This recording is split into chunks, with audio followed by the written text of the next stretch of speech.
আমি ওঠার পর বিছানা খালি ফাঁকা ছিল, মেয়েকে বালিশ দিয়ে ঘর থেকে বেরিয়েছিলাম। ওর পাপা কিন্তু ওঠেনি, আর ও দেখো একা একা বসে কিন্তু খেলা করছে ওর পাপার সঙ্গে। তো যাই হোক, মেয়েকে নিয়ে এবার বেরোনোর পালা। ওকে ঘরে এইভাবে একা রাখাটা খুবই রিস্ক, যদি ওর পাপা এখনও ঘুমোচ্ছে। আর কেবল সকালটা হয়েছে, সকালের আলোতেই আমি মেয়েকে নিয়ে বেরিয়ে পড়েছিলাম। আর এদিকটা হচ্ছে দেখো আমার উঠানের অবস্থা কী বারো হাল হয়ে বসে আছে। তো যাই হোক, সবটাই তোমাদের সঙ্গে শেয়ার করবো, পুরো ব্লগটা দেখো।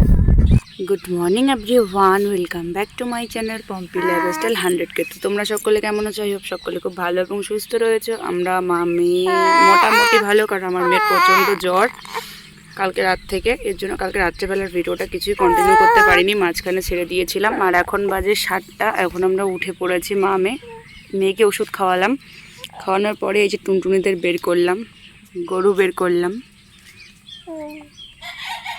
তো চলো, তোমাদের আজকে সকাল সকাল ব্লগটা আমি শুরু করলাম, আর তোমাদের সাথে একটা ভালো জিনিস শেয়ার করবো এবং আমার কিছু কথা, মানে সত্য কথা, চিরসত্য, যেগুলো আমি তোমাদের সঙ্গে তুলে ধরবো। হয়তো তোমাদের দেখাতে পারবো না, কিন্তু কথাগুলো চলো শেয়ার করাই যাক। তো অনেকেই আমার ব্লগ দেখো, 2-5 জন, আর অনেকেই আমার ব্লগ কিন্তু এখনো পর্যন্ত মানে সেরকমভাবে মনে করো আমার তো ভিডিও ভাইরাল হয়নি, বা আমার তো সেরকম বড় আইডি না। আগের আইডিটা মনে করো ভিডিও একটা ভাইরাল হয়েছিল, তবে হচ্ছে আগের আইডিটা আমার কাছে নেই, এর জন্য খুবই দুঃখিত, তোমরা জানো সকলেই। তো 4-5টা দেখানোর সঙ্গে সঙ্গে তোমাদের সাথে শেয়ার করবো আরও কিছু গোপন কথা।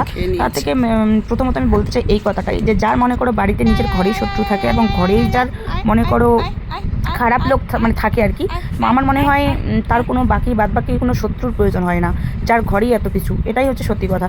আমার দিন কেমন চলছে বা আমার পরিস্থিতি কেমন চলছে সেটা একমাত্র আমি জানি, এর থেকে বাইরে কিন্তু কেউ জানে না। তবে হচ্ছে আমাকে আমার সংসার থেকে সরানোর জন্য, আমার সংসার থেকে নিখুঁতভাবে আমাকে সরিয়ে দেওয়ার জন্য, এবং আমাকে ডাইরেক্টলি মানে বাংলা ভাষায় বলতে গেলে আমাকে মারার জন্য এত কিছু করা হচ্ছে এবং এত ষড়যন্ত্র চলছে, যেটা আমার অজানা ছিল। তবে যদি দিনটা না পড়তো আমার সামনে, তাহলে বোধহয় আমি কোনোদিন বুঝতেই পারতাম না যে জীবনে আমার সাথে এতটা শত্রু মানুষের কেন, বা হচ্ছে কী জন্য এত কিছু, বা সেই মানুষগুলো কে কে। তো যাই হোক, বুঝতে পারলাম খুব আপন, এবং যাদেরকে আমি প্রিয় মানুষ ভেবে বুকে জড়িয়ে রেখেছিলাম ভালোবেসে, সেই মানুষগুলোই মানে আমার বুকে সেই তীরটা মারছে আর কি। তো যাই হোক, একটা কথায় আজকে আমি নিশ্চিত যে আমার যে বর রয়েছে, আমার পাশে তো আমার বাবা মা ভাই, কিছু প্রিয় আপনজন মানুষ, তারপর বন্ধুবান্ধব সকলে রয়েছে, কিন্তু আমার বরের পাশে কিন্তু আমি ছাড়া কেউ নেই। তো সেই মানুষটার কিন্তু কিছু মানুষ থাকা সত্ত্বেও, এবং সেই মানুষটার এত কিছু থাকা সত্ত্বেও, মানুষটা অনাথের মতন করে ঘুরছে। মানুষটা এতটাই অসহায় যে যার চোখের দিকে তাকালেই এত লেভেলের মায়া এবং খারাপ লাগে, কষ্ট হয়, এটা বলে বোঝানো যাবে না। দাদা ভাই আজকে অনেক দিন পর, মনে করো 1.5 মাস পর আজকে হঠাৎ করে আবার কাজে গেল, মানে একটা অন্য কাজে গেল আর কি। যাই হোক, কাজ করতে গেল। আর মেয়ের কাল রাত থেকে এমন লেভেলের জ্বর, মানে ওয়েদারটার জন্যই, ডাক্তার বলেছে ওয়েদারের জন্যই, তো মাথাটাই তুলতে পারছে না। সকালবেলা একটুখানি ভালো ছিল, ওষুধ খাইয়েছিলাম, মানে সকাল 6টার দিকে এরকম ভালো ছিল, তখন তো শেয়ার করলাম তোমাদের সাথে। তো এখন আমি রান্না করছি, আর এমনিতেই রান্নাঘরে প্রচণ্ড গরম, একটা মাত্র জানলা, আর কিছু নেই, হিমঘরের মতো। এখন মানে দেখো মেয়ের অবস্থা তোমাদের সঙ্গে শেয়ার করছি, মানে মাথাটাই তুলতে পারছে না, এরকম একটা অবস্থা। তো একলা বাড়িতে, গরু ছাগল মুরগি তো রয়েইছে, তার সঙ্গে রান্নার কাজ, আবার লঙ্কা ক্ষেত দেখতে হয়, পুঁই শাক বাড়িতে দেখতে হয়, জল দিতে হচ্ছে, করলা ক্ষেত দেখতে হচ্ছে, গরুর ঘাস কাটতে হবে, ছাগলকে নড়াতে হবে, তার মধ্যে তো একটা টমি রয়েছে, টমিকে দেখতে হবে, ঠিক টাইম মতন খাবার দিতে হবে, বাড়িঘর পরিষ্কার পরিচ্ছন্নতা করতে হবে, আবার বাবার জন্য রান্না করতে হবে, সমস্ত রকম কাজবাজ। তার সঙ্গে যদি মেয়ে এরকমভাবে পড়ে থাকে, তাহলে কি অবস্থা হতে পারে আমার, এবং আমি কি করব আমি নিজেও জানি না।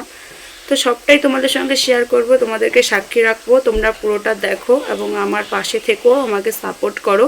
আর সবাই আমার মেয়ের জন্য একটুখানি প্রে করো, যাতে আমার মেয়ে তাড়াতাড়ি সুস্থ হয়।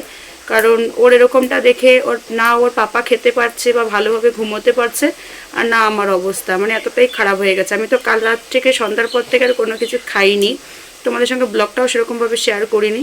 তো খুবই অবস্থা খারাপ হয়ে আছে আমাদের পরিস্থিতি।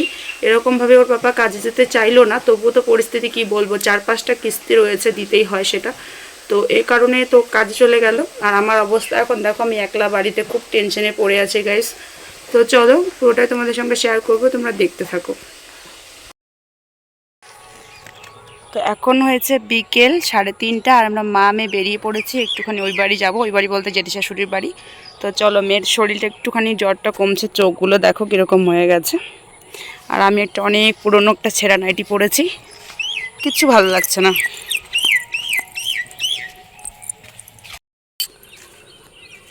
তো আমরা এসেছিলাম আর এখন যাচ্ছি বাড়িতে।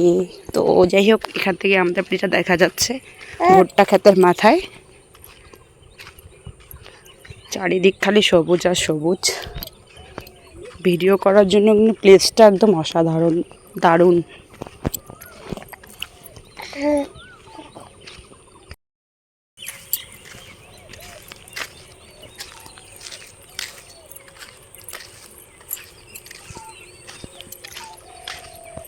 আমার মেয়ে হয়ে গেছে এখন, ভগবান দিয়েছে আমার মা লক্ষ্মীকে। আর মা লক্ষ্মী আমার একটুখানি হাঁটু হাঁটু দেখ, তখন আর কারো দরকার পড়বে না। দু মা মেয়ে মিলে বিকেলবেলা এরকম করে ঘুরু ঘুরু বাড়িতে আসলাম। আর বাড়িতে আসার পর দেখি যে আমার মেয়ের খবর করতে আমার 2 বোন এসেছে আর এসেছে ভাই। তবে আজকের এই ভাই বোন বাড়িতে আসার দিনটাই যে আমার জীবনে এবং আমার ভাই বোনদের জীবনে কাল হয়ে আসবে, সেটা কেউ কি বা জানতো বলো? যে এত লেবে, মানে আমার বর তো বাড়িতে নেই, কাজে গেছে। তবে আমার বর বাদেও কিন্তু রয়েছে, যে মানুষ আমি সরাসরি বলছি না, তো সেই মানুষ এত লেভেলের অসম্মান এবং খারাপ, তার মধ্যে অপমান শুরু করেছে। এর জন্য কিন্তু আমার বাবা মা এখন কেউই আসে না।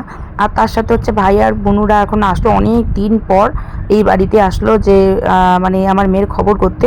তবে ঘোর থেকে ঘোর অপমান হয়ে কিন্তু সে মানুষগুলো চলে গেল। নেক্সট ভিডিওতে তোমাদের দেখানো এবং শোনানোর চেষ্টা করবো যে আমার সাথে আজকের দিনটাতে ঠিক কী ঘটেছে। তো যাই হোক, আজকের মতো ভিডিওটা আমি এখানেই শেষ করছি, বেশি বড় করব না। চোখ রাখো, অবশ্যই জানতে পারবে সব কিছু।